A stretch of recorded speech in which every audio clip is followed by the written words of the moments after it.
The golden rule not only offers a format to structure sentences, paragraphs, sections, and whole pieces, it also offers a strategy to create energy in your writing. Consider a passage from Bill Nack, one of the best sports writers of the last generation.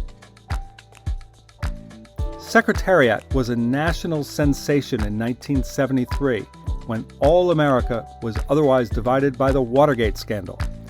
That year, Big Red won the Triple Crown, the Kentucky Derby, the Preakness, and the Belmont Stakes in record times.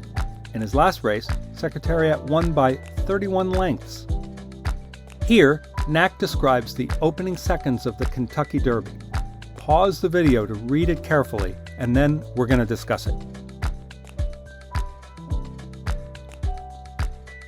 So, does Nack start strong in every single sentence? Well, I should say so. Secretariat rose on his hind legs. Sham wrapped his mount. Around him 7 tons of horses veered. Hooves walloped. Does Nack finish strong in every single sentence? Most definitely. Just look at these images that he leaves you at the end of every sentence. Bouncing to a crouch, ricocheted off Navajo, veered to the straight toward the first turn, crowd came roaring to its feet. What about the middles? Does Nack offer a clear bridge or bracket in the middles?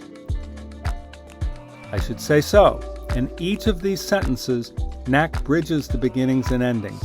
He shows, moment by moment, what happens with Secretariat in this historic race. These details are vivid and telling. They bring us right into the middle of the race. Pause the video for a moment and read the middles of these sentences.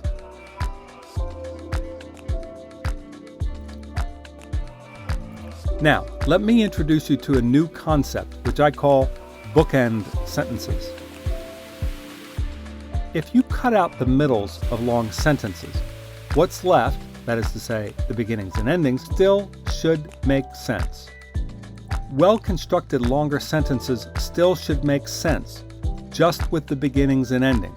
And that's what I did with Bill Nack's passage. So let's look at the beginnings and endings of the sentences without the middles and see if they still make sense. Secretariat rose on his hind legs while Turcotte bounced in a crouch. Sham ricocheted off Navajo. 7 tons of horses veered toward the first turn. Hooves walloped and the crowd came roaring to its feet. So it works. Well-constructed sentences need strong beginnings and endings. Middles add context and details, which is terrific, but you don't always need them. They simply add energy to the writing. Now, it's your turn. Find a passage that you like with longer sentences. Would these sentences still make sense with the middles cut out, with just the starts and finishes?